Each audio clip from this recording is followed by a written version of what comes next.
So as of the time of writing the script for this video, we know nothing about weapon tiers and how they will be affecting our current weapons. Either way, getting some of these weapons mentioned in this video, if you are a returning or somehow a new player, will be at least somewhat useful. So today I'm here with a list of top tier weapons you should be getting before the Edge of Fate launches. Let's start by talking about the weapon that I've used the most since its arrival this year within the Iron Banner, that of course being Team Nash's Mastery, which is the one and only Stasis rocket sidearm. If you are somehow out of the loop, rocket sidearms are still probably the best weapon type in the game currently. Now this could change with the Edge of Fate, but if it doesn't, expect everyone to still be using these insanely strong weapons. For the god roll on Team Nash's Mastery, what you should be mainly looking for is a roll with Chill Clip, as this perk is basically the Swiss Army knife of Destiny perks, but being able to not only deal with chunkier targets with ease, but also able to stun 2 of the 3 champion types with this single perk. And a good perk to pair with Chill Clip for this weapon is going to be Air Trigger, solely for the increased ammo reserves it provides and nothing else. If there was one weapon that you should get before the Edge of Fate, I highly recommend it be this one. But let's say you're not really looking for a Stasis rocket sidearm. Well, lucky for you, there are several other rocket sidearms which are not only easier to get, but might also be something you prefer. For example, if you're looking for a Solar, Void or Arc variant, then you have Aberrant Action, Lotus Eater or Indebted Kindness, each with their designated elemental perks like Incandescent, Volatile Rounds and Volt Shot. So if you're looking for a more ad clear focused version, these are going to do just fine, with Aberrant Action found from episode 1 Echo's activities and has the benefit of being craftable, Lotus Eater being potentially a Nightfall reward and can come in an adept form, and Indebted Kindness coming exclusively from the Warlord's Ruin dungeon. You have literally no excuse for not having one, especially if you've completed the Final Shape campaign, because from completing that campaign you should be very close to getting the craftable Strand rocket sidearm known as the Fool, which is also very good, but in my opinion not as good as Team Nash's Mastery. Moving on to the next major weapon, let's talk Heens Vengeance. Not only a top tier rocket launcher, but also a super easy one to get your hands on, as it comes from literally the easiest raid in the game, that being the Vault of Glass, but also just from completing the Vault of Glass raid each week, Hawthorne will give you 1 guaranteed red border weapon from that raid. So if you start now and just get lucky, from completing the raid each week, you'll start Edge of Fate with one of the best rocket launchers in the game.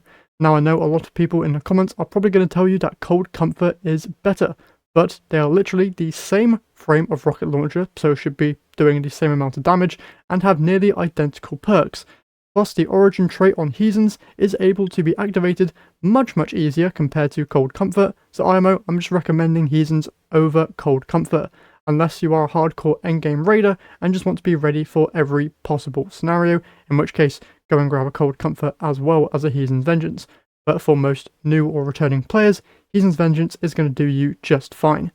And whilst you're in Vault of Glass, you might as well keep an eye out for any other god roll weapons. Things like Fatebringer, Praetor's Revenge, and even Corrective Measure are going to be top tier choices that you should 100% not ignore.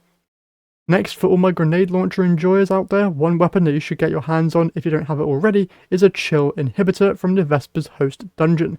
This thing with Envious Arsenal and Bait and Switch is easily the best roll for this weapon, and whilst you can get a similar roll on the episode 2 Revenant Heavy GL, I believe it was tested a while ago, and rapid fire frame GLs like Chill Inhibitor end up doing more damage. So if you're wanting or are in need of a good GL, Chill Inhibitor is the way to go. And it helps that this weapon is farmable within the first encounter within Vesper's Host, which luckily for you guys is the quickest and most chill encounter to ever be placed inside a dungeon, so have fun there.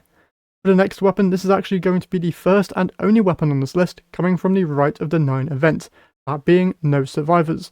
This solar SMG should come as no surprise if you already know what solar SMGs are capable of. Now, one of the best solar SMGs I think is still Callus Minitool, but with no real way to farm or easily obtain that weapon, No Survivors is now taking the top spot, as it not only has a better perk to pair with Incandescent in the form of Heal Clip, but it also is going to be readily available once the Ghosts of the Deep dungeon becomes available within the Rite of the Nine event, which I believe at this point it either should be available right now or has just passed. But I think Bungie has said that all dungeons will be available at a later date. Either way, if you're going into Ghosts when it's available, make sure to attune to No Survivors so that you get more drops of that particular weapon. And just for some final reminders, if you have access to all the episode content within this year, 100% go and get the free exotic weapons that are tied to those episodes, because otherwise you'll have to wait until Bungie either adds new acquisition sources or just puts them in the exotic kiosk for who knows how much in-game currency. Either way, if you have access to unlock them right now, go and get that done. If you don't know, that's the Choir of One exotic auto rifle from the Episode 1 Echoes questline, the Slayer's Fang exotic shotgun from the Episode 2 Revenant questline, and the Barrow Diad exotic SMG from the Episode 3 Heresy questline.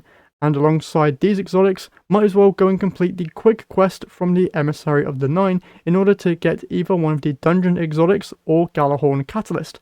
I'm guessing that there will be more quests so people are able to get all the dungeon exotics tied to Rite of the Nine and maybe some other rewards as well, but currently as I'm writing this there is only one quest currently available, so go and get that done as well.